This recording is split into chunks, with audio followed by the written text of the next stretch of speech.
Well, Nick Fasoli, it's taken us this long to be able to finally and definitively say this. The Patriots are for real. This is a team not to be messed with.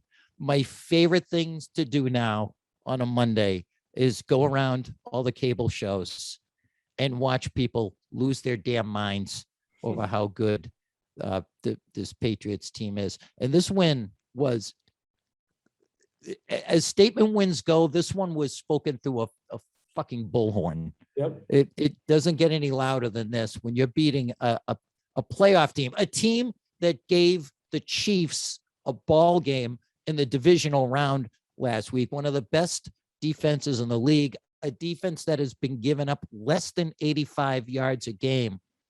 And the Pats rolled up on them for 186 yards and blew the doors off them.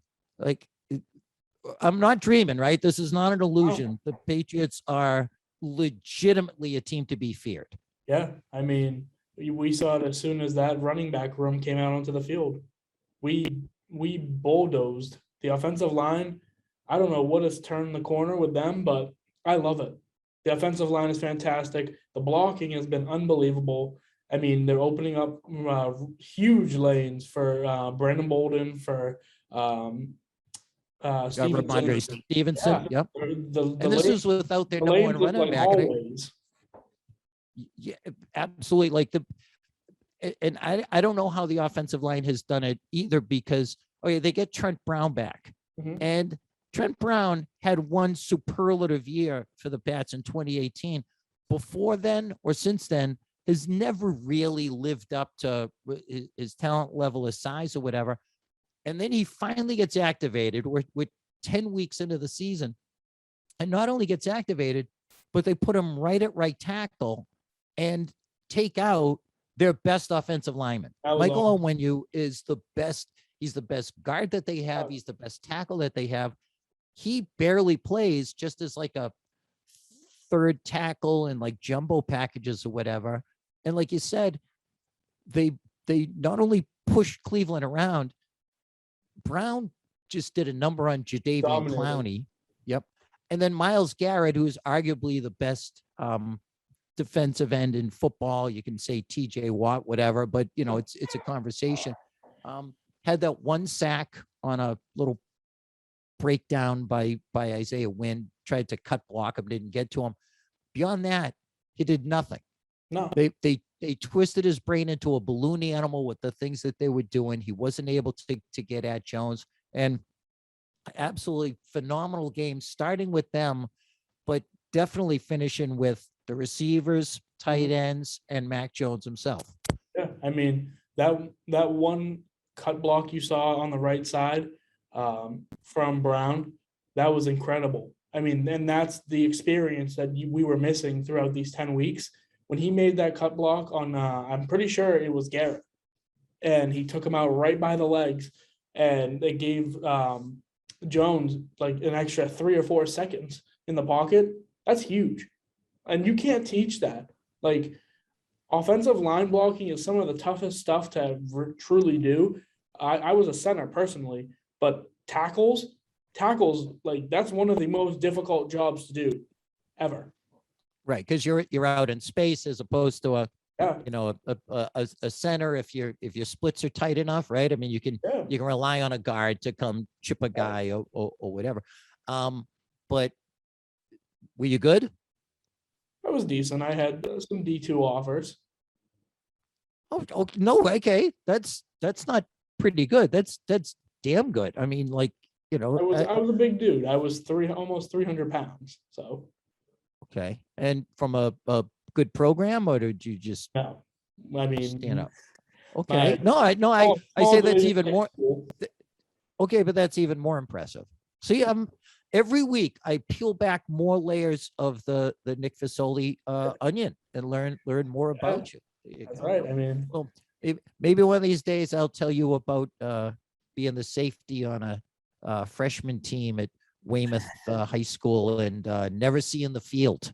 But still, that's for my memoirs. But for now, I will stick to Mac Jones, who made easily his his best game of his career. And I say easily, not because the others couldn't live up to it, but just because he was just that good. He made so many big boy throws this week. I mean, the 3 touchdowns, every one of them for sure. The one that stands out, it's got to be the one to Kendrick Bourne. That one was my favorite one, not to jump in, but we were watching the game. The announcers were literally saying, you never see Mac Jones throw strikes over. I texted you that. You never see Mac throw strikes over the middle because he doesn't have the arm power. And as they're saying it, he throws a laser to Kendrick Bourne, and Bourne rises above 2 players. But I mean, could not have been a better ball placed or timing, speed, any of it. Right. And, 9 times out of 10, maybe 19 times out of 20, you see a rookie throw over the middle into that kind of traffic, and it spells doom. But apparently, and they did a crap ass job of showing replays. And this is the thing that's driving me nuts about this 1 p.m. on Sunday world that we're living in. They show up with like 3 cameras, and there's never a reverse angle, and you never get to see the end zone view or whatever. But if people over there said the safety was, playing wide. He was on, out by the boundary and came over late.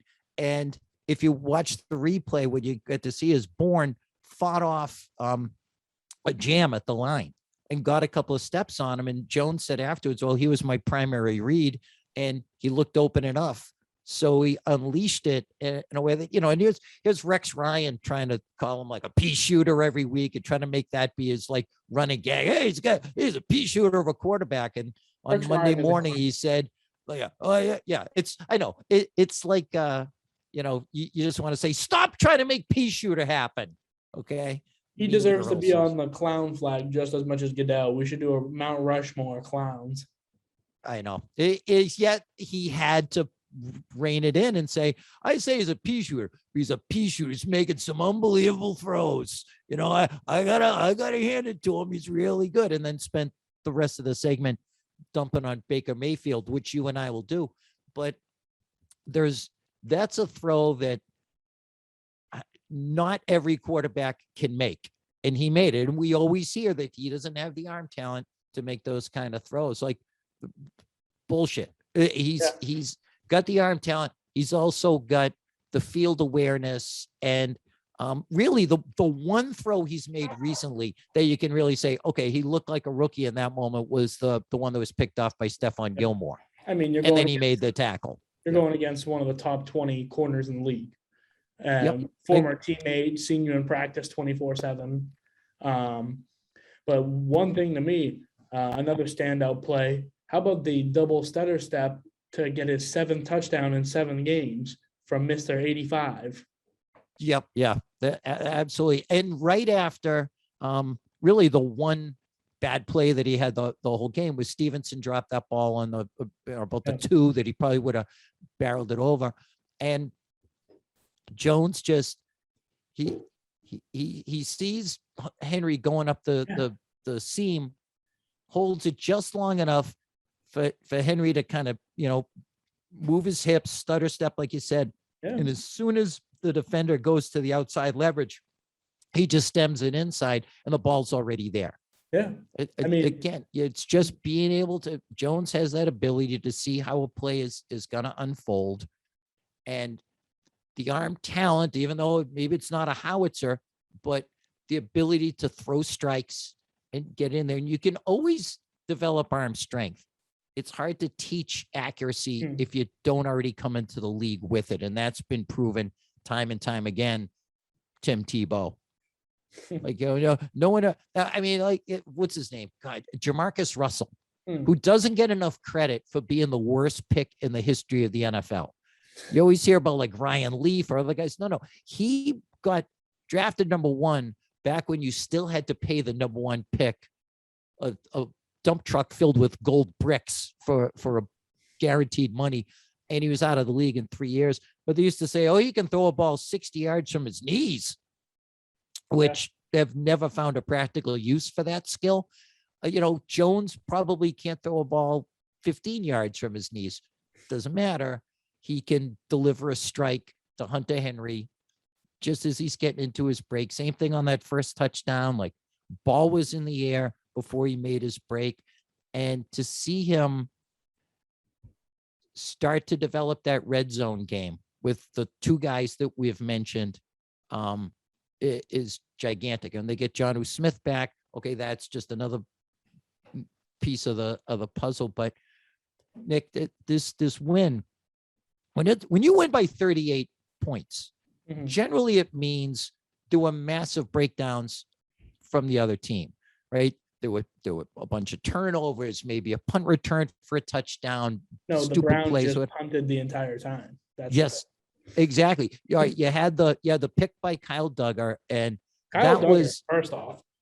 Holy crap!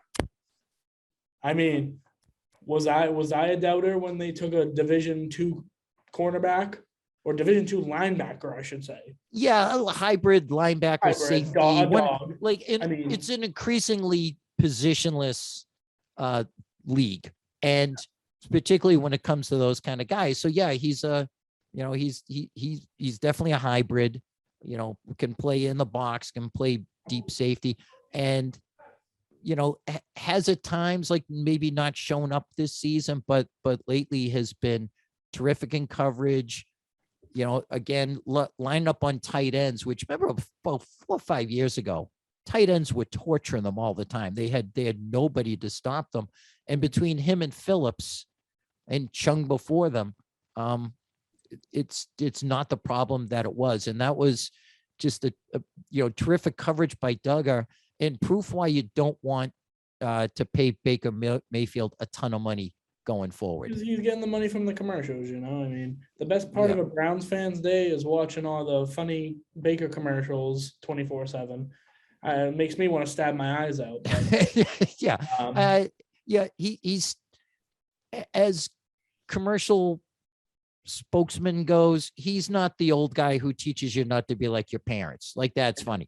He's not the guy from Boston, which is your cousin from Boston. That's terrific. He's just, someone just said, Baker Mayfield is really charming. Yeah, not so much when he has every opportunity to win a game for a good team, a playoff team from last year.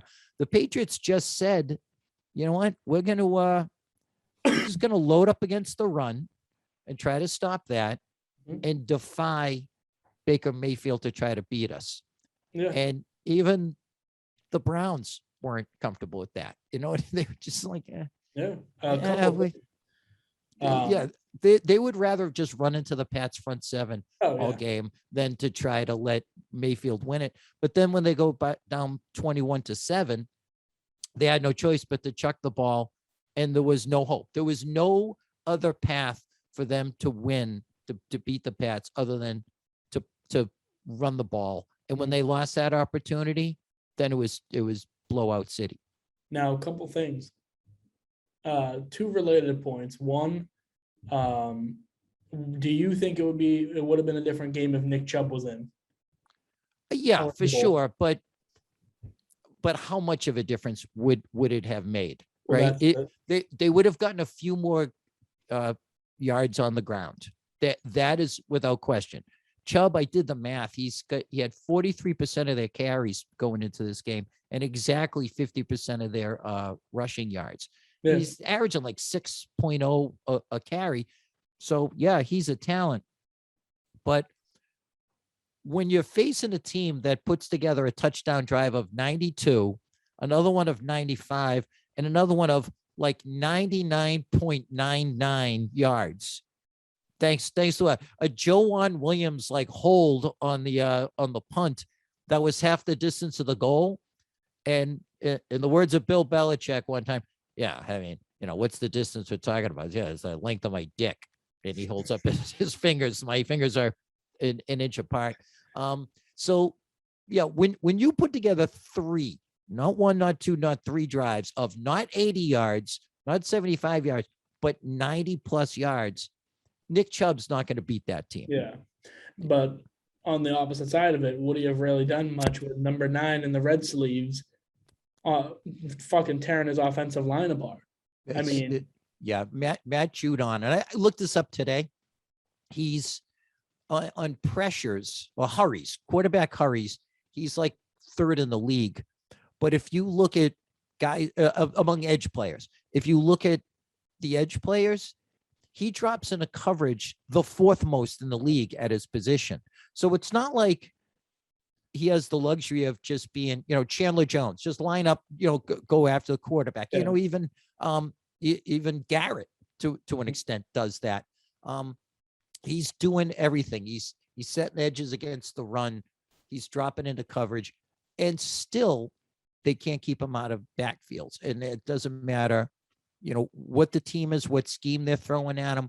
And I think the Pats have gotten really good at overloading the line in such a way that, they can mathematically make it so that Judon has an advantage. There was one play where they lined up at the last minute. They moved Dante Hightower up into the guard tackle gap, and he went firing in there. The tackle was left alone against the 2 of them, and he had to pick one. So he picked Hightower, and that was the one where Judon hit. Yeah, exactly. He hit, that's the one where he hit Mayfield right in the 10 ring with a clean hit, but knocked him out. And have you seen the list of quarterbacks the Pats have injured this year? Yeah. It's crazy. Like Dak Prescott got hurt in overtime, finished the game, obviously, but they knocked Zach Wilson out. They knocked Sam Darnold out. Like, and again, it's not like they're cheap shotting. The cheap shots all come from Mac Jones. Yeah. Mac Jones, that vicious headhunter, the guy that someone compared to Ndamukong Suh with his cheap shots, which I just love. Hey, you know what? He only hurts guys who recover turnovers against the Pats. So leave the ball alone, and Mac Jones won't bring a world of hurt down upon your sorry head. Lesson learned, Carolina. Another one. I mean, the defense played fantastic. The offense played fantastic. They're really both coming together finally. But how much shit do you think he got today, yesterday, or yesterday post game, but today and probably walkthroughs of practice? Christian Barmore, how he missed on that sack because he went high. How he tried to tackle him high and he just totally went. Right. Yeah. It was like a fight in a cop show. Yeah. Like, you know what I mean? Where it looks like Scooby-Doo. Yeah. Or like the stuntman's really half-assing it or something. So you go for that big swipe and punch, and he has no problem ducking under it, like a Jackie Chan movie.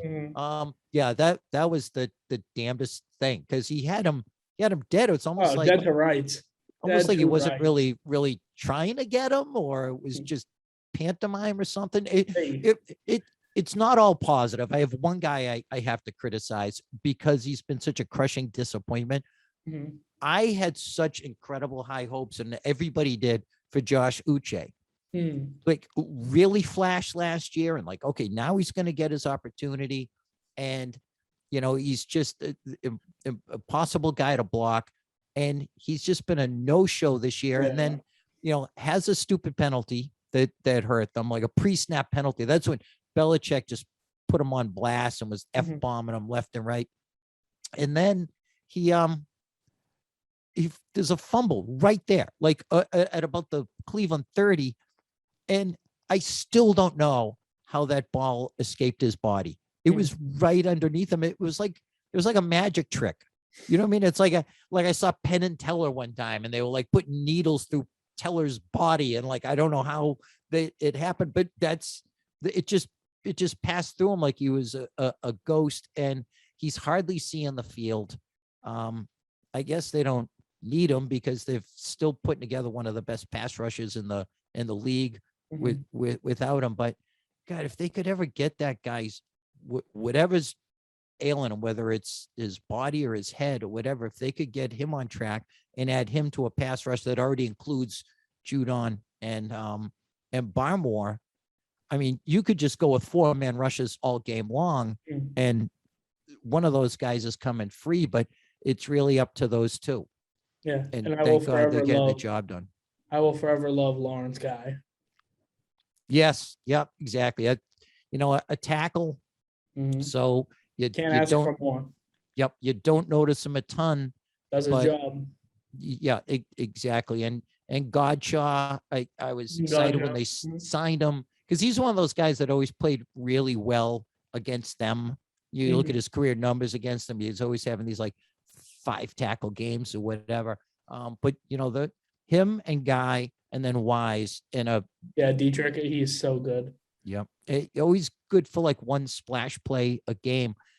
But Barmore is taking Putting playing time away from all three of them now. Every week he just gets a higher percentage of the and reps. So But I mean, that entire D line, not even the like linebacker core or whatever, the D line puts these offensive line and offensive weapons we're facing into like whirlpools. It's yep, fantastic. I mean, that's what you can't ask for more. It reminds me of like the Brewski era. yeah. Like Well, I mean, how when some of those teams had Richard Seymour, who belongs Seymour, in the Hall of Fame, in 2003, of course, they had Ted Mount Washington, mhm, who was incredible, and then they draft a rookie named Vince Wilfork that yeah, in 2004. So they went from one to the other, and the guy who sneaky was like Pro Bowl talent that kind of didn't get the ink was Ty Warren. yeah, Who you remember how they got Ty Warren? He came as the draft pick in the Drew Bledsoe trade, mhm, and then for 10 years anchored your line. So they're solid in that respect. Juwan Bentley is a guy who has maybe been their most improved year to year out of the guys who actually were on the roster last year. he stood out Because last year, but he was the main piece. yeah, and that's like not a role he's better suited for. Mhm, He's better in that secondary role to Van Noy yeah, and Hightower, but he had a play on, I forget who the ball was handed to. I think it was Johnson. He fired through the hole and caught the running back at the mesh point, like he had just gotten the ball, and Bentley was already up in his grill, and it was like a 3-yard loss. um, And it was a reminder that, if you really look at the sum total of this team on both sides of the ball, they're tough as shit. yeah, Like they dish out hits on offensively and defensively. The blocking of the interior line, we already talked about the tackles, but on defense, they're punishing people. And mhm, it's such a damn sight different than when they couldn't make a stop against yeah, Dallas, the New Orleans game, which was just kind of a mess all over the place. So 4 straight wins. They've huge. outscored the opponents 150-50. So Mhm. it's not a small sample size. You can't just Oh, say, we're well, it's just the dealing. Jets. It's just the Browns. Browns and Chargers had the same record as the Pats, legitimate playoff contenders, and the games were barely even competitive. Mhm. It's crazy. And one last thing that I want to talk about before we bring in our special guest Yeah. this week is everything we've been waiting for. The internet's been waiting for it. The team's been waiting for it, as you can tell, when the whole offensive sideline cleared, the whole Patriot sideline cleared, essentially, for the Jacoby Myers touchdown finally. But how sad do you think Jacoby was when he realized he caught it from Brian Hoyer? Well, you know what? That's why he hasn't had one before, That's true. because you're not getting enough Brian Hoyer, That's right. which, by the way, last year, 3 times the starting quarterback didn't finish a game and they had to bring in the backup. It's happened 3 times this year. Last year was for the worst possible reasons. This year it's for the best possible reasons. Right. How bizarre is that? Like Brian Hoyer is getting significant playing time. And I love that when he gets in there, he's not in there to hand off and No. kill the clock and punt and take a knee. Belichick's got him slinging the ball. Yeah. And prior to the Myers thing, and this guy also got a huge reaction, was the catch by N'Keal Harry. Yeah. That was awesome. As good a catch as he's had in his career. And he went into the sidelines, and I'm pretty sure it was Wise, but it was a good sized group of guys were all up in him, like Yeah. smacking him on the head. They all look so like together and like team like, and like when I saw that happen and they went to like go react to his touchdown, I was like, shit, like I miss football. Like Yeah. I was like, damn, like that one really hit hard because I was like, that is fucking awesome. Yeah. Everyone who talks about him, it says the same shit. He's the best guy, most earning, should have already had one or whatever. But I loved how in Gillette around the center ring in the middle where all the graphics play and stuff. They did a whole big thing and they were like, I saw it on TV and it was like finally occurred. He had like 600 something yards, 50 or 60 something completions, and they were like one TD. And that's cool. Yeah, that was insane. And the reaction from people, like you said, it was legit. And somebody pointed out, when was the last time you saw that big a celebration for a non-game winning score? Yeah. You know, like a total garbage time score. And all I could compare it to is like, you know, you got that kid on the youth team that, you know, he's undersized and he plays safety on the JV or whatever. And they put him into a playoff game so he can get some carries just because everyone likes him and they're pulling for him. They want to give him his moment. And so, yeah, for Myers to get that was great. I think he killed a guy getting into it. No, I can say that because the guy Troy, geez, I'm flaking on his name, but the cornerback, the reports are fine. He like sprained his neck or something. Yeah. He's gonna be fine. They took him to I think Mass General right from.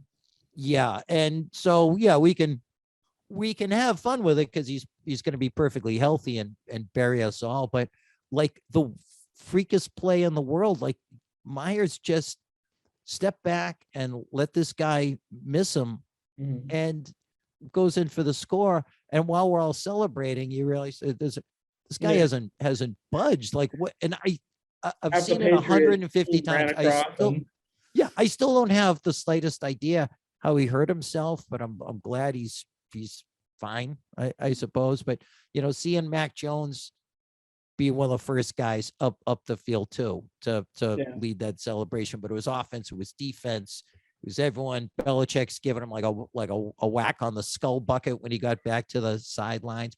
And still, you know what? Wasn't Myers' best play that he was involved in, believe it or not. And this is he's a glue guy. Yeah, for sure. It leads the team in targets and receptions by a good chunk. But the best play he was involved in, and it was the best throw I've seen Jones maybe ever make. It was that 26-yarder. You know, they threw into the bucket over Myers' shoulder. 3-step drop, and he immediately releases the ball, and it travels 20 air yards because he put so much loft on it that Myers could beat his guy and get under it. It was like, that's just not a throw that I expected him to be making at this point in his career, even though like I don't think anybody's been as high on Jones as I have. And yeah, that was a total crushable moment. Like I'm still all hard eyes every time I see that highlight, and that's the one that set up the touchdown to Kendrick Bourne. So just a credible game all around. And for the last 5 years that we've been doing the dance with Brian Hoyer, signing him, dropping him, re-signing him, practice squad, whatever you want to call it. In the last year and a half, every time that he suits up, and most recently this season, he's probably on the sidelines going, son of a bitch, they're making me earn that 1.3 million this year. Yeah, it's a great point. I mean, yeah, I subbed in for for Newton that one time. Yeah, I had 2 total brain sharts and that cost us points in red zone territory, and they just benched me the rest of the year. And now I'm actually having to go out and run an offense. But damn, it looks like he's having a good time. And everyone's having a great time. Obviously brings a lot to the to the table in terms of like mentoring. I thought he was just there, because they were going to keep Cam Newton, and he was just going to be there to be an extra coach, in the quarterback room, and then probably transition to a quarterback coach next year. But I think his passer rating was like 158.3 the other day. He threw 3 passes. He completed them all with a touchdown. So Jones is best in the future. I want to see what we're going to do with Stidham. Yeah, he's got 1 more year left on his deal. So they really don't have to do anything because he's making 4th round quarterback money. But I don't know if you'll see him dressing or if he's just, emergency guy the rest of the way. Yeah. Bad. Yeah. He was I good was in hot. college. You know what? He was good until he transferred. He left Baylor because they were having like a scandal that he was not involved in. So he goes to Auburn and just terrible system fit. So yeah, I was pumping his tires last year, but clearly they didn't feel like he's the answer, but they have the answer now. There's no question about it. It's so much fun to watch all the talk shows. I love it. Losing their damn minds about Jones, about how they've developed Jones. And we're going to talk about that with our guests. Just a quick piece of housekeeping, Nick. This week, the game is on Thursday, but our show is going to be regular schedule. We'll do it after the weekend because this weekend I am heading down to Morgantown for Texas at West Virginia. Nice. Number 1 son is a senior there. So my last chance to glom on to Division I college football and fill that hole in my heart that I've always had. And I don't know if you've ever been, but it's a blast. Sadly, I haven't. I want to make it to one of those big colleges, but obviously we're playing Thursday night football. It's going to be a great game. But yeah, facing a team, the Falcons, that just lost to Dallas 43-3. Yeah. So if you're going to face somebody on a short week, it's hard to picture somebody better set up for you than them. And then the biggest challenge left on the schedule is Tennessee, but the Pats will have an extra long week right now. Tennessee, yeah, they are. I mean, had to squeak one out against New Orleans, and if it wasn't for like a unforced error on a 2-point conversion, maybe New Orleans pulls that game out. As the Patriots, New Orleans. Yep, exactly. And Tennessee always gives them problems, but absent Derrick Henry and with a week and a half to prepare for him, like there's a good chance at 2 wins there going into the bye week, which would be incredible. And if they, assuming that they can beat Atlanta, which I am, they'll have tied their win total for last year. Yeah, that's huge. Yeah. And to wrap this all up, this is your job usually to put the little bow on top and tie it all together, but I'll do that for you today. But before you said someone, we found the answer in Mac Jones. Yep. You know who's someone who always finds the answer? Who? Try and tell the people, Jerry. Is it our guest? That's right. You see, that's brilliant. That's broadcasting 101, and I just didn't follow your lead. So you know what? That's me just dropping a ball at the goal line. You put it right in my hands, and I dropped it. But I'm really excited to have this guy. I was thrilled that he said yes because he's one of the top national reporters out there. Great to have NFL Network's Ian Rapoport be with us. This is the guy who's their number 1 reporter. A guy who covered the Patriots for the Boston Herald, so he knows the ins and outs. He knows where all the skeletons are, and but also a terrific guy who is really generous with his time. So we're gonna get the big picture view of the Pats, what the rest of the pundits are thinking about, what he's hearing about them around the league, and it was a blast to talk to him. So follow him on at Rap Sheet. Be sure and watch him on game day mornings on NFL Network. All right, here's Ian Rapoport. Nick, roll the tape.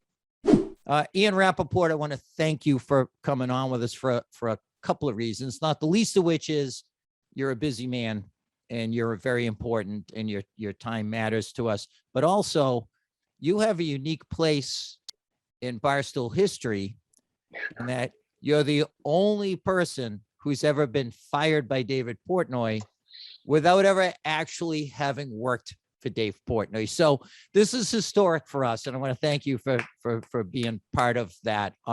If you want to stop the podcast and have like a Drew Brees like moment, have your family come out and you can give them a little speech, and we'll present you with like a game ball.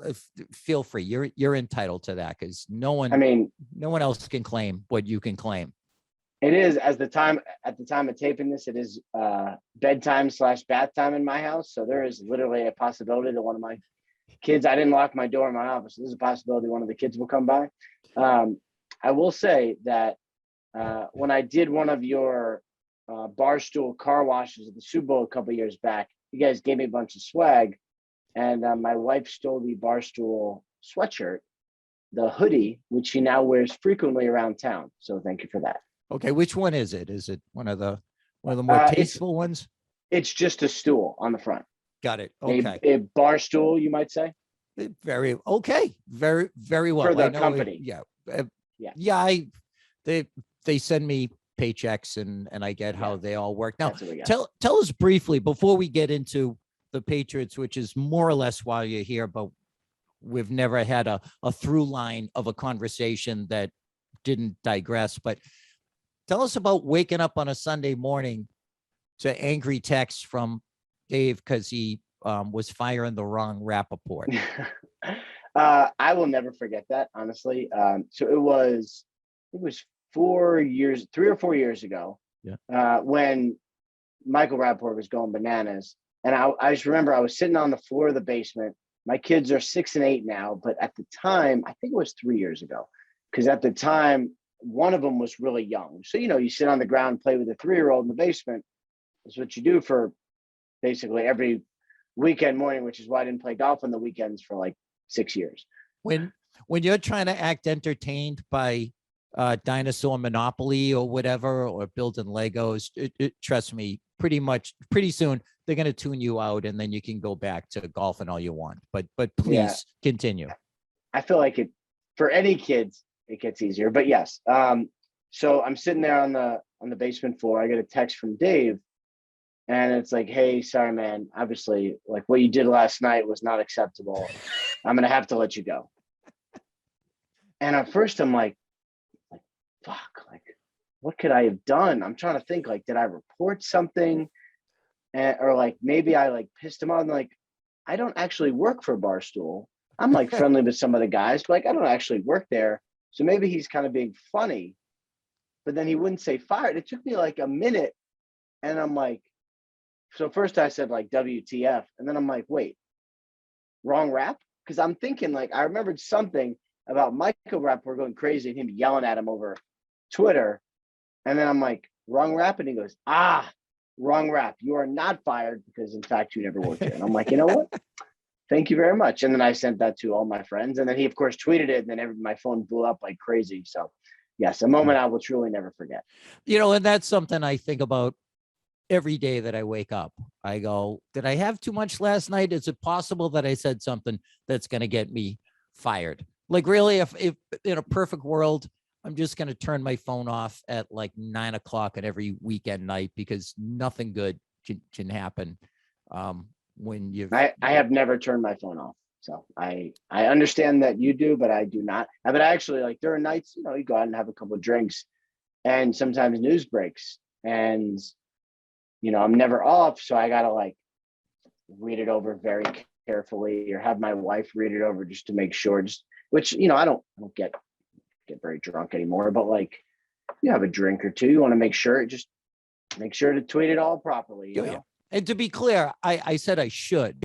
I can't say that I ever actually have, but there's been those Saturday mornings where you wake up and say, okay, you know what, the IPAs hit me hard last night. Did I do anything regrettable? But no, I have broken a story before any of you guys a time or two, like from the back of a comedy club.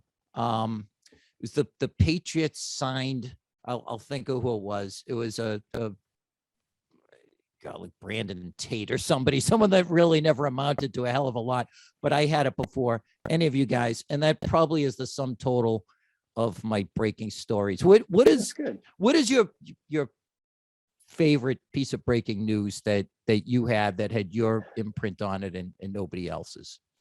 I mean, there's a couple that always like stand out to me. Like when I first started this at NFL Network, I was a year as our Dallas correspondent, and then they wanted me to become our insider. But like, you know, when you sort of promote someone like anything else, like going from coordinator to head coach, like you really don't know how someone's going to do, right? I mean, you could have all the skills and, you know, end up as Adam Gase, and you're like, well, how did that happen?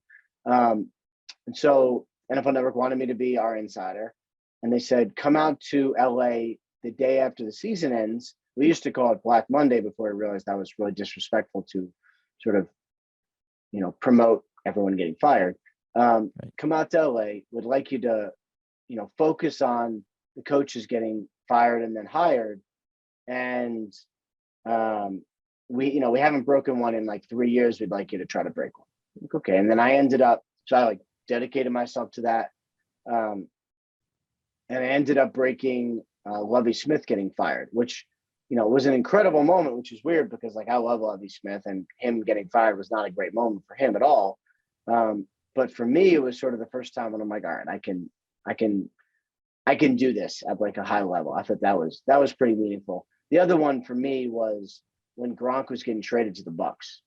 I was on the phone with someone during, I think it was the week of the draft, if I remember correctly. Right? It was like May. So it was like April or May. It was yeah, like I know it was a Sunday. I walked in the door from like taking my kid to a college visit or something. I got a text, are you on Gronk? I didn't even know who the text was from. I just knew that this is going to be brutal. I think it was like a Monday. But anyway, Yeah. I was having a conversation with a source, and the person says to me, just like you, like, are you on this Gronk stuff? I go, what do you mean? Like, you know, this Gronk stuff. I'm like, what do you actually mean? I was like, you know, him going to the Bucks. And I'm like, you know, it's like you see a movie and like the record stops or whatever. And I'm like, right. What are you talking about? Tell me everything. And it's like, no, it's not much to tell. Like, he's getting traded to the Bucks. I'm like, okay, gotta go. And I made 3 phone calls. I reached 3 people I needed, had 3 separate sources, and reported. I think what I reported originally was he informed the Patriots that he wanted to come back and would only play for the Bucks. I think that's what I reported. And it was so fun because there had been all those rumors. I mean, Gronk was retired for a year, and there was constant rumors about when he was coming back. And to kind of be in front of that one was a lot of fun. So I enjoyed that news cycle. Plus, Gronk is the greatest. Like, he met my 2 sons and was so nice to him. Like, that was a fun one. Yeah, although not so much fun when you're emotionally invested in the team. Like, you know, even though Gronk had been retired for a year, like that was shocking news. That was one of those deals where, okay, so as someone who has to have a point of view, like I have to be honest in the moment and say, okay, this isn't just like, here's this trade and now you get to drop it. When you're a blogger, right. You have to like have a take, and that was really hard to swallow. And I love Gronk as much as you. Also have met him, and he's an impossible guy not to like.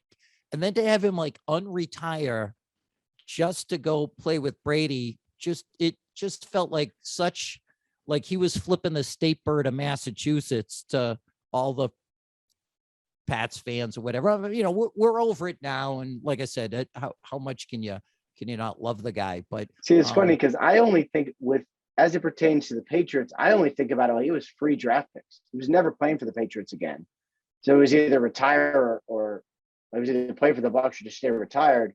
So him unretiring had no negative effect on the Patriots. It had a positive effect because it gave them draft picks.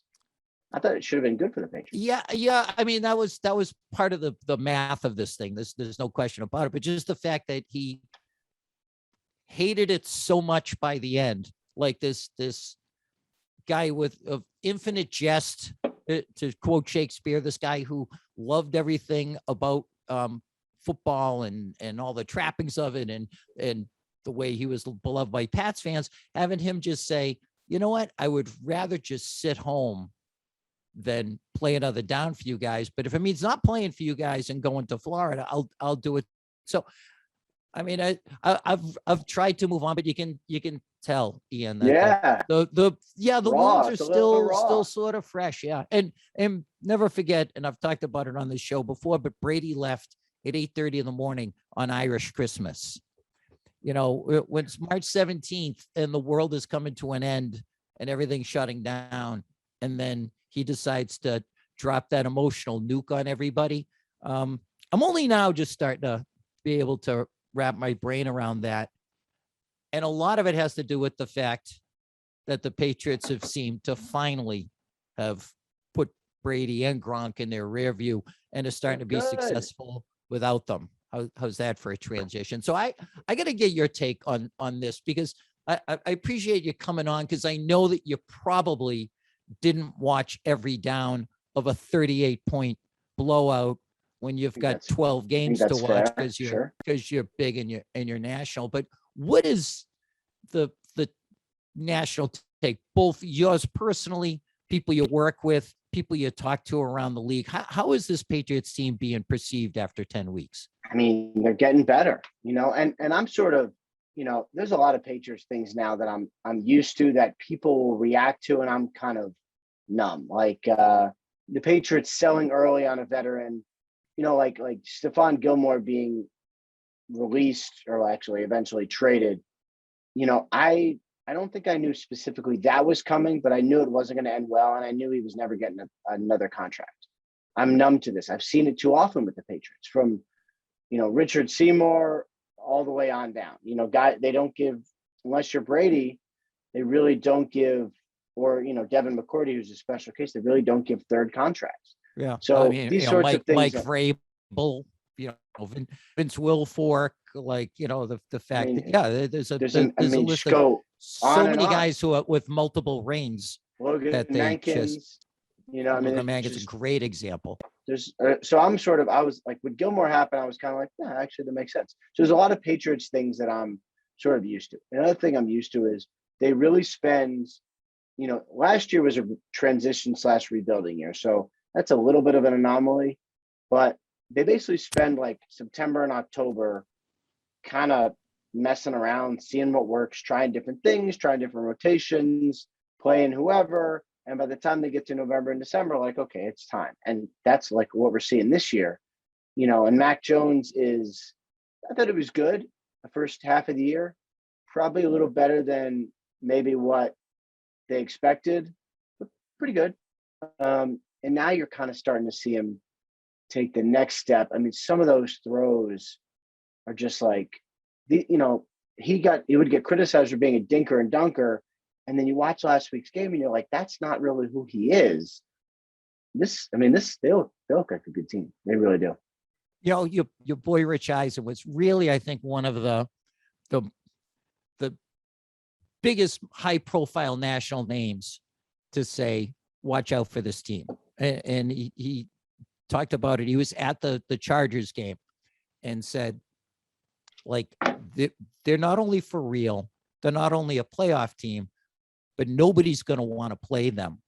And the 2 weeks since, he's just continued to double down on that, to the point where, I mean, now, maybe not from him necessarily, but there are people saying that they like them as maybe a Super Bowl favorite, which even I'm not going there. And I don't know if you're aware of this of me, but some people think I'm a little too biased in favor of the team. I don't see it. No.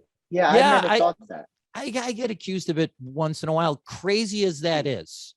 Because I think I'm seeing it right down the middle. I don't know that I'm ready to go there yet, but I don't think it's completely out of the realm. And I'm seeing it on both sides of the ball.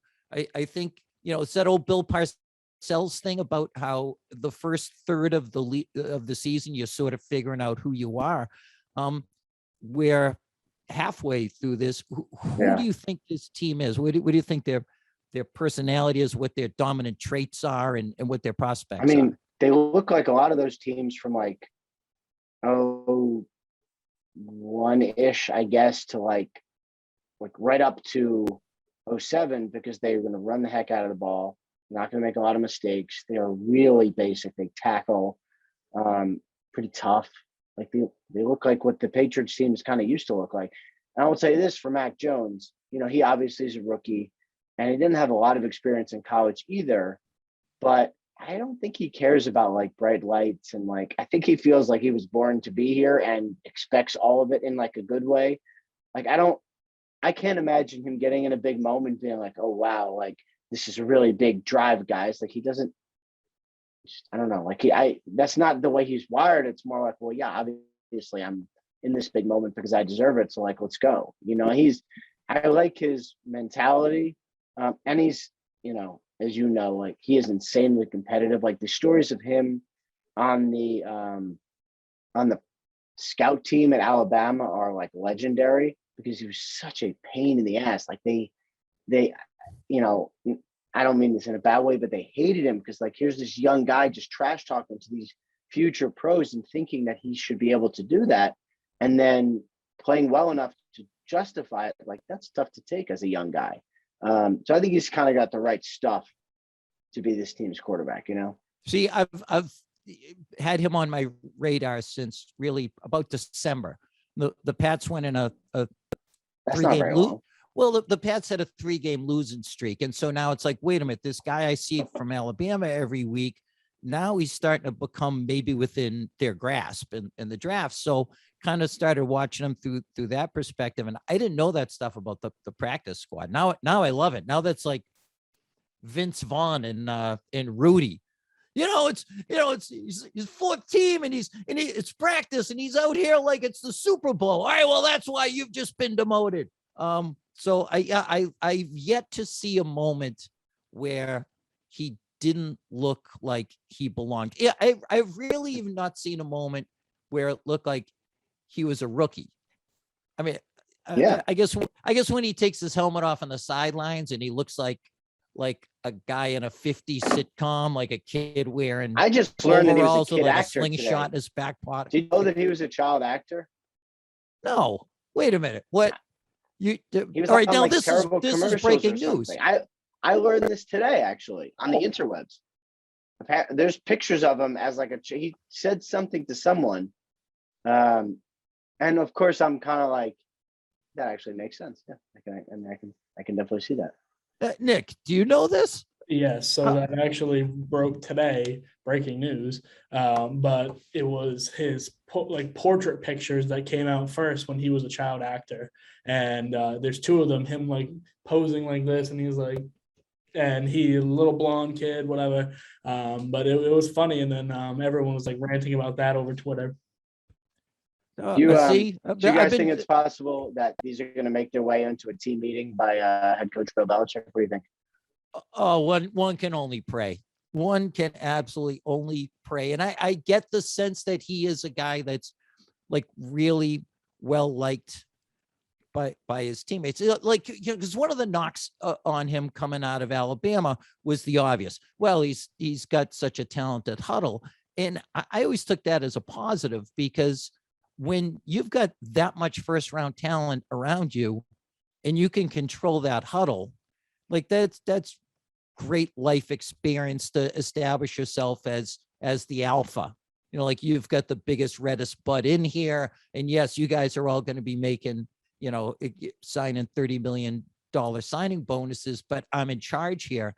And I think that has translated to a team of veterans, a team that was in transition, but I've seen him the week before last, he missed a connection with Jonnu Smith and started like waving everybody back into the huddle like a traffic cop, like angry as hell, like a state trooper.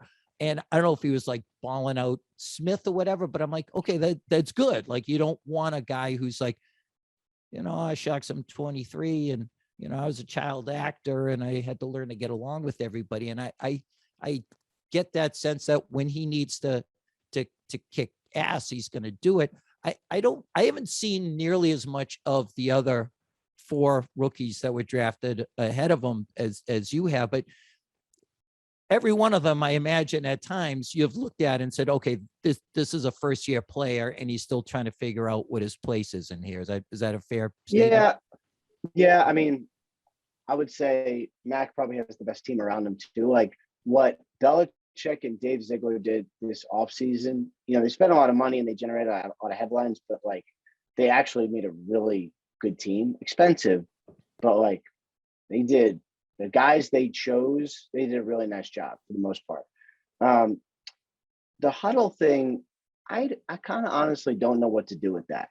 Like he's the Alabama quarterback, so he's got really talented guys. Because you could say the same thing about Tua. Right. We'll see what Tua ends up being, but you could say, well, obviously he was so good. He had so much talent in college, and I kind of like. I don't know. I don't know what to do with that piece of information. And I say that having done the draft for NFL Network for 10 years and having seen it, and like, I don't know what it means. It can mean it's just, I think it makes the evaluation harder, maybe. Yeah. Because guys are always open, but I don't, look, I mean, people make mistakes in Alabama players just like other players. So it must mean, I have no idea. I try to go with something Bill Walsh always said, which is just watch the player. Like, never mind everything around him and talent and whatever, just see what he does. And what I'm seeing is more now, even than earlier in the season, but you saw it in camp, is he has that ability. And I think it's like a God-given talent, or maybe it can be coached into someone, I don't know, but the ability to throw somebody open. Great example, the first touchdown to Hunter Henry, just that ball was in the air, out towards the boundary of the end zone before Henry went into his break. And we saw it some in camp. And I think if you're a receiver and you develop that confidence, like, okay, if I'm facing inside leverage and I break outside, I turn around, the ball's right there in my hands.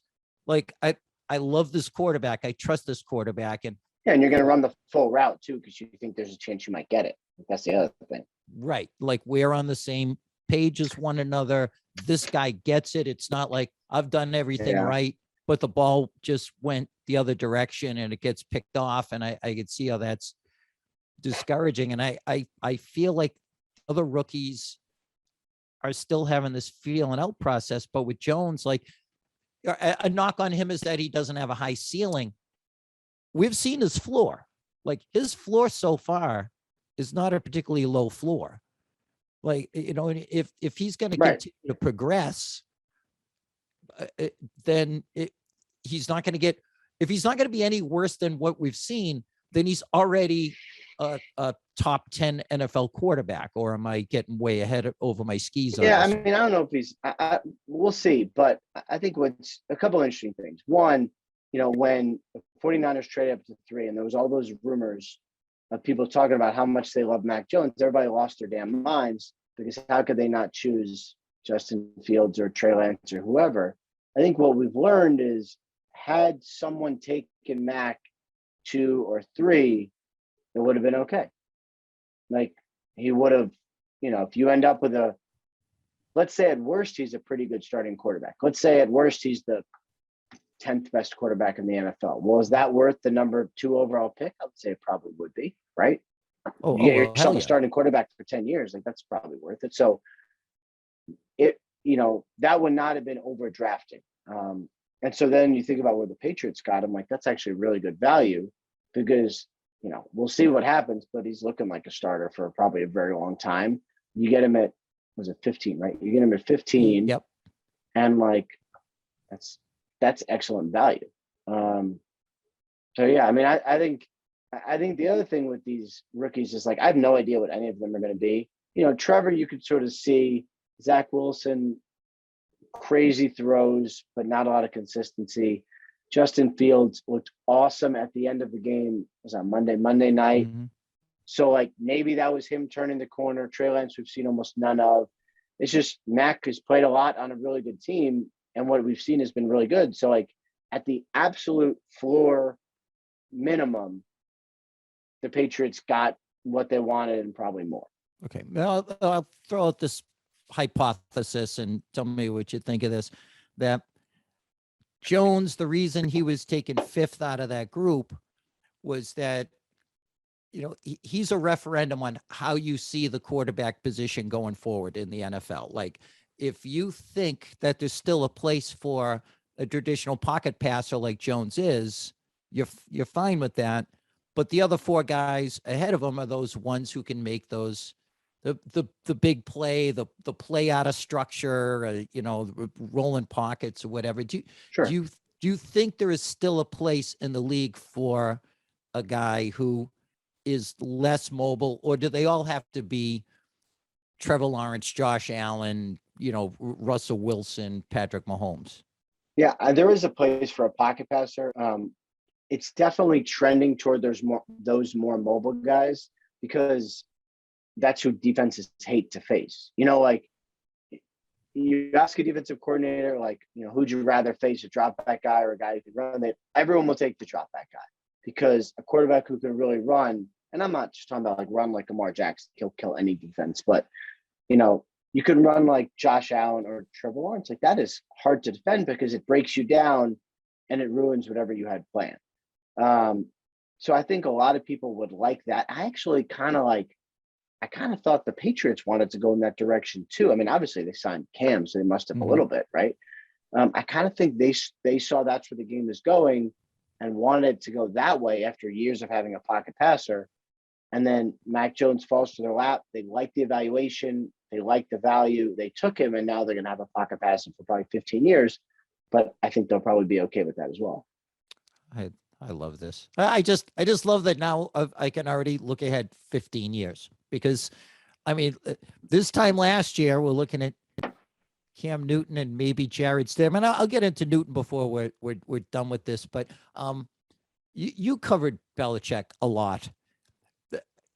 Do you buy into any of the narrative that is like that everything he's done has been because he was degraded and humiliated by Brady leaving and winning a Super Bowl without him, and so he completely scrapped everything he's done throughout the years and spent money and ways that he never did, that it was all just reactionary. Oh, it's the Boston media as well as I do, and that has become that's been a narrative going back a year and a half anyway, that it's this stinks of desperation. He's been exposed. It's all about his ego. He hates the fact that Brady won without him. Do you get the sense of any of that as someone who actually covered the guy? No. I mean, they didn't offer Brady a contract. So, like, had they offered Brady 2 years guaranteed, like, Brady would still be on the team probably right now. They were not. I don't believe they're willing to go to 2 years fully guaranteed. So it's not like Brady spurned them. They didn't offer him a contract. He didn't come to them and say, "I want." Like, it was just they had a divorce. And I really I know this isn't sexy, and it's been interesting to watch. Look, I'm not in anyone's head, so I can't claim to know the thoughts of certainly Bill Belichick or Tom Brady. But I felt like when the divorce happened, both sides were okay with it. Like, I don't know that anybody was angry.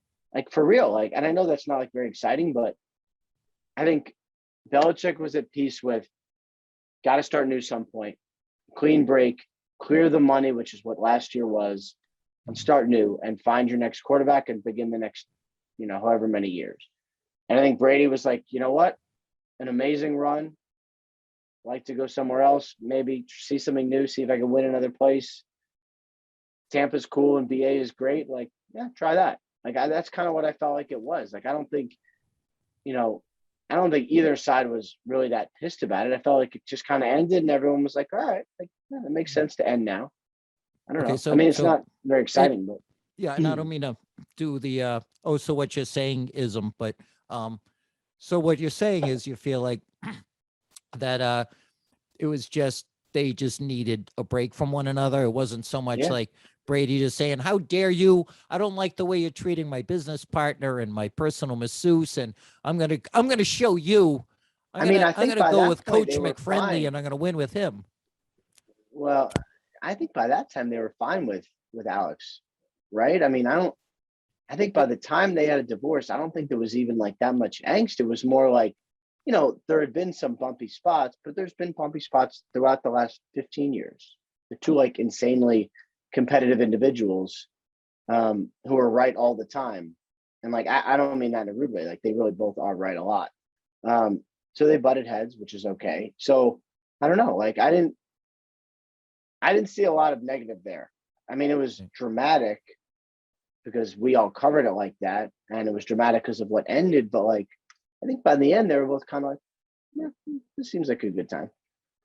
And it was certainly ugly around here for a solid year. And I think it's only now because of the way Jones is playing, the way the free agents that they signed have come around, that I think it's, if not, this draft is good too. Probably Barmore's good. Yes, and I want to ask you about some of the other rookies as well. But just briefly, the debate I started to see today, both on your network and on some of the other ones on cable, was is Jones a product of this system, or would he be doing this well anywhere? And first of all, I can't believe we're back to this conversation, because I spent 19 years listening to Brady's not that good. It's just the coaching, and the coaching's not that good. It's just because of Brady. And now, at 10 games into Mac Jones's career, we're already hearing it. Do you think it's one or the other, or do you think it's this symbiotic thing? Like he takes coaching and they're good at coaching him? Yeah, I mean, I never quite understood the system quarterback guy. I mean, maybe in college it makes sense where you have, I don't know, people run Mike Leach's system and every quarterback's, 45 for 50 for 400 yards, that's sort of more of a college thing. I think the thing with Bill and Tom is they created the system.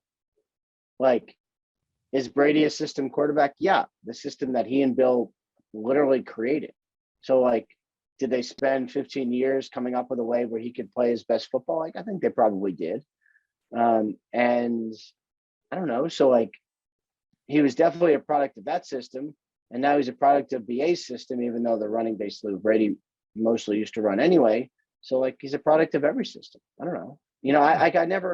I sort of never understood this thinking. And as far as Mac Jones, like, I mean, yes, like he works well in the system, but pre-COVID, I think Cam Newton looked really good in the system too. And it looked very different from this.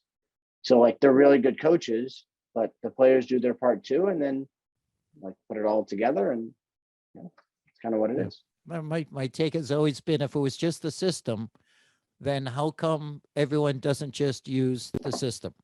Like, how come Adam Gase just never said, okay, Sam Darnold, we're going to run that system and you're going to stop throwing 3 picks for every touchdown or whatever. If it was just this magical thing, it's not for everybody. I mean, Cam Newton himself admitted to that interview he did with his dad after he got released, saying, I never had to identify the mic.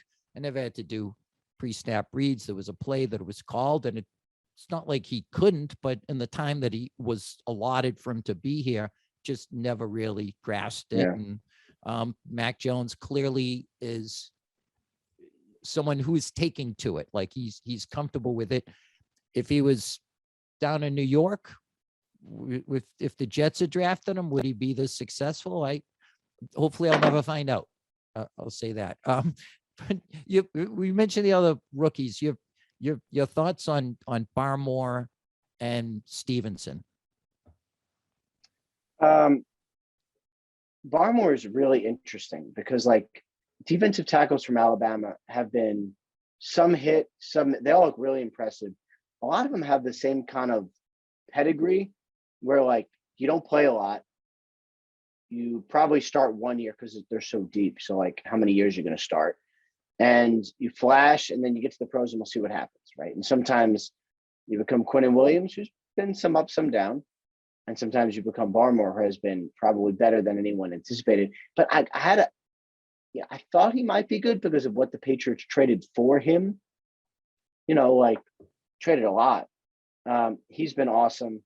And Stevenson, I think, has been really good too. You know, the Patriots' run game in general has been good. I mean, you know, Damian Harris has kind of been in and out of the lineup and obviously didn't play last week, but they've been running the ball really well. And I think they've found a back that they can, you know, they can roll with for a little bit. It's, you know, it's always sort of a revolving door of running back for the Patriots. But I think this draft is going to end up, you know, very, very good for the Patriots.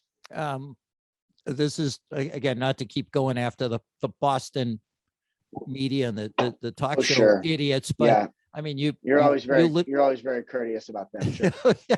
Well, I mean, I was in that world, and I have a good rapport with a lot of those guys, but the rare times I'm listening in the car, I find myself just going, can anybody really think that? Would you actually pick up the phone and wait on hold in order to say that you think Belichick should have his power stripped away from him and not be able to make draft decisions? Because there were a lot of anonymous sources going into the last draft saying that the N'Keal Harry pick was all on Bill.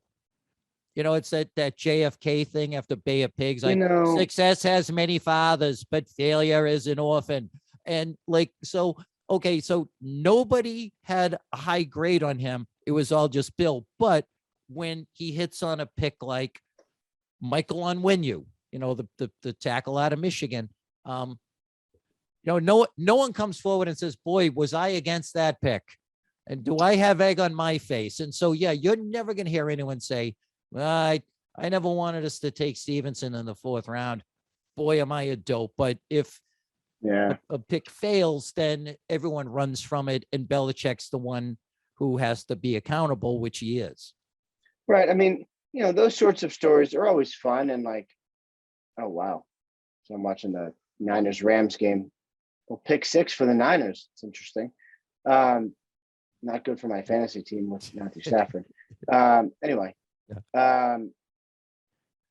So for every story like that, there's like the Jamie Collins pick, which I think a lot of scouts were like, I don't know about this guy, like reputation not great at Southern Miss, great athlete, but like, what are we really getting? And Bill pushed incredibly hard for him, chose him, and he was, you know, a great draft pick, and then obviously left to get money and came back a couple of times, but like that was a Bill pick. So I don't know. I mean, is there other picks he pushes for more than others? Yeah, I mean, I think he did like N'Keal Harry. It's just, I don't know. It seems to come out, like you said, only when they're bad ones, because like they're also undrafted free agent corners that Bill really liked that a lot of people didn't like, who have become great success stories, and like those count too. You know, so that's sort of the problem I always have is like, you know, we only seem to care about like, let's say, 1st round picks, but like if you take an undrafted guy and he becomes a starter for you or wins a Super Bowl for you, those guys count also in the equation, you know? And then you let him leave to make big money and you replace him with the next, of course, you're talking about Malcolm Butler. JC Jackson is exactly Malcolm Butler. It's uncanny without the Super Bowl winning pick, but it's surreal to me that they're able to take these guys and identify them undrafted. And I mean, you've been covering the draft from the inside for 10 years. And you know that for all the billions that are spent on it and that whole dog and pony show at RCA, Lucas Oil, excuse me. Yeah, it's not 2004 again, Jer. That they're able to find these guys that fell through the cracks somehow and turn them into, as of today, JC Jackson has the lowest passer rating against when targeted of any cornerback in the NFL, and has the most picks since he started his career, the most picks in the NFL. And nobody in the draft process thought that this guy was worthy of a 6th or a 7th rounder. Well, there were some issues there. Yeah, I mean, that's often the case. But like, you know, you're right. I mean, and it's amazing to me too, because like I go around to obviously the training camps, like a lot of people do, and we spend so much time on the draft. I love the draft. It's my favorite thing we do. Spend hours and hours and hours figuring out everything. And then you get to training camp and you're like, you know, I always say like, who do you like? Who do you like that I've never heard of? I'm like, oh man, this 7th rounder just fell into her lap. Like, this guy's going to start and be a core guy for us. Or like this undrafted guy, like this guy's going to make our team and be pushing for play. And so it's like, you spend all this money and you're cutting 4th rounders and you're starting undrafted guys. And it happens every year for every team. And it's just crazy. But it is a lot of fun. So, yeah, well, and the time we have you here, and you've been super generous with your time, and I don't sure want to have. keep it too long. Oh yeah, I know it's been torture for you, and you know you've really done a Yeah, half-assed job of Yeah, my, not giving me the impression. What do you got there? What is that? watching, Oh, you're watching the game. football game. Okay, is it that pick six? Is it 7-0 right now? 14-0. 14-0. Niners had a 12-minute drive to start the game. Damn. You know, Hilarious. my first pick this offseason would have been Jimmy Garoppolo, and I still think it's surreal out there. I mean, if he had been on the trading market is what I'm saying. And once the Jets traded up to 14 and I knew Mac Jones came to the Patriots, Jimmy Garoppolo went right out of my mind for good. But that is just such a surreal situation. I still can't believe that they traded the 12th pick this year and 2 more ones to get a guy just to stash him on the bench. Like, you either like Garoppolo or you don't. The fact that they're rolling out this guy who they've told the world we have no interest in him beyond this year, and he's still. I think that's okay, though. I think that's okay because, you know, if Trey Lance, I mean, the Chiefs did the same thing with Alex Smith and Mahomes. Like, if Trey Lance is great and like we don't know anything about him, so definitely could be, then, you know, they could get 3rd rounder, 4th rounder for Jimmy Garoppolo. Like, it's good. You know, I mean, but if Trey Lance isn't good, then none of it's worth it anyway. So, you know, it's like everything else. It's like, if you can properly evaluate players or hit big on someone, it's a great price and no one's going to care what you traded. If you miss, then you've set your team back a generation, and you'll lose your job and whatever. One last quarterback, former Patriot guy, we referenced him earlier. Personally, I think this is one of the great stories of this year and could turn into the best story. And that's Cam Newton ending up at Carolina. I think it's weird that he sat across from a vice president and an owner that cut him a couple of years ago, like 4 years removed from an MVP. It must have been like the most surreal scene in the world. And then to have him like have this leadership role on this team. I mean, you saw that video. But that's the way he is, though. I mean, that's the way he is. Like, he is the leader in every room, whether he knows everyone or not. Like, and that's the way it was in New England. Like, he's the dude. That's why he could never be a backup. Yeah. Yeah. I mean, but he had been there like 48 hours, and he's got everybody on the sideline. He's leading them in a pep talk huddle, and they're all. And not only has he not had time to come up with nicknames for them, which is his thing, I don't think he knows their names. I think he was identifying them by numbers, like in Squid Game. You know, like, all right, 88. I love Squid Game. Let's you and me, let's throw marbles together and try to win the walking across the plates of glass challenge or whatever. And I think it says a lot about him. And it was impossible not to feel bad for him when he was out of work and you see in a league that's struggling to find quarterbacks. I just think it's surreal that he ended up back with the team that let him go, and that so far he's thriving there. Is he just going to be installed as their starter the rest of the year and they'll figure it out? I think so. Yeah. And it is surreal and it's amazing. And I like, for real, credit to them for what they did, because they swallowed their pride.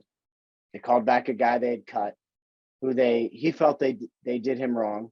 They knew they had to not like apologize, but like explain, sit down, have a heart to heart, hear what he said, and knew it was going to be uncomfortable. And they did it all because it was what was best for their football team. So like, for real, credit to them and credit to him for being willing to go back. Now they paid him, and they paid him good money, and he's going to be the starter, and they played him right away, which I knew he wanted badly.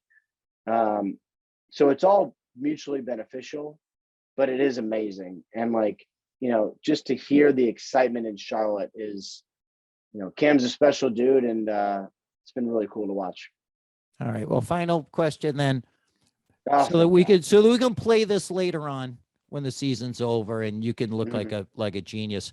Otherwise, delete it. Yeah, who's in the Super Bowl? Who wins it? And don't feel at all intimidated by the fact that this is called Do Your Pod and everything behind me is all Patriots related. I mean, I didn't notice that. No pressure. Yeah. How many of your own books do you have in the background? Several. There's some paperback. There's the hardcover. The 5 Rings came out, and then 4 months later, I had to turn it into Obsolete. 6 Rings. Yeah, it was. Imagine having a boat. Yeah, exactly. The laser disc of sports books, like But again, I always say if I'd written a Jets book when I was 7 years old, I could have called it One Ring, and it would still be as fresh as today. So sucks to be them. And I'm looking forward to 7 Rings, and I hope. Hey, there's an Odell catch right there. Odell. Okay. Yeah. Well, they said they were gonna give him the ball regardless. He's on the Rams. He's on the Rams now, by the way. No, I know, but good luck, Rams, that you promised them that you were going to give him the ball, whether he's open or not. They'll be okay. Because Sean's good like that. McVay is in touch with his players. Like, if anyone who can handle this, I feel like he's kind of the right coach. Like, they don't have a lot of problems like other teams do, and if they do, they just release a guy like Deshaun Jackson. Yeah, I'm looking, and I like McVay, and I'm pulling for him, and I would not have hated the idea of Beckham coming here, but ultimately, I don't think it's all on him. But he's been in the league 9 years. He's been in 1 playoff game. Like, I really think if he was a difference maker, his career record would be 0-1. No. He was quarterbacks make receivers, not the other way around. Yeah, I think there might be some truth to that. I would have been curious to see him on the Patriots, and I know, to his hands. I know Bill spent a lot of time talking to him. When they face each other in 2019, you had to get a spray bottle and spritz them like when a dog is climbing on your leg. Like, stop it, you two. Yeah, you're embarrassing yourselves. Oh, they loved one another. It was he loves elite talents. He just anyway. So him and Hunter Henry. It was pure eroticism for years. I think everyone knew Hunter Henry would be a Patriot at some point in his career. He just hoped it would be in the prime, not at the end. And of course, it's working out great. So it all, to say the least. All right. So your prediction on this season, in general, the Patriots in particular. I think they're a playoff team. See how far they go. When you get in the tournament, as they say, then who knows? But I mean, to me, Super Bowl, I don't know. Packers Ravens would be fun. Okay. That would less for me because the Ravens are the focus of evil in the hemisphere. But okay. How can you not like Lamar Jackson? It's great. I don't have a beef with him. It's Harbaugh. It's institutional. It's that franchise in general. No, I get it. But fair to say there's not an elite team in the AFC. So if ever there was a year where you get in and it's wide open, it's this year. Cool. I'm with you on that. All right. Well, you, my friend, have been great. Thanks very much for coming on with us. Yeah. Hey, listen. You got a sweatshirt out of the deal years ago. Like, what more do you want? Yeah, we'll send you something. We will send you. You're gonna send me another sweatshirt? A Mac Jones ugly sweater just in time for Christmas. Do your pod T-shirt. Yeah. Okay, we'll get you something, and you send me something nice to give away to my Patriots fan friends. You still have some? I do, as a matter of fact. Okay. I miss Southie, man. Southie was great. I miss New England. So Southie misses you. Do you get back here at all? You said you go to training camps. Yeah, I go to training camps. We'll go once a year with the family. Go to L Street Tavern, see my guys. All You right. know. All right. Let me know when you're in town. Then I'll have that t-shirt for you. But he's Ian Rapoport. He's at Rap Sheet on Twitter, and he's all over NFL Network. He's on game day mornings, 9 a.m. Eastern Yeah, time. nailed it. Yep. Yep. And really appreciate it. It's the first time we've spoken. I hope it on the podcast anyway. I hope it's not the last. Ian Rapoport, see about thanks that. very much. Nick, another bang up job. Thank you very much. We will be back next week to talk about the Falcons game. Sláinte.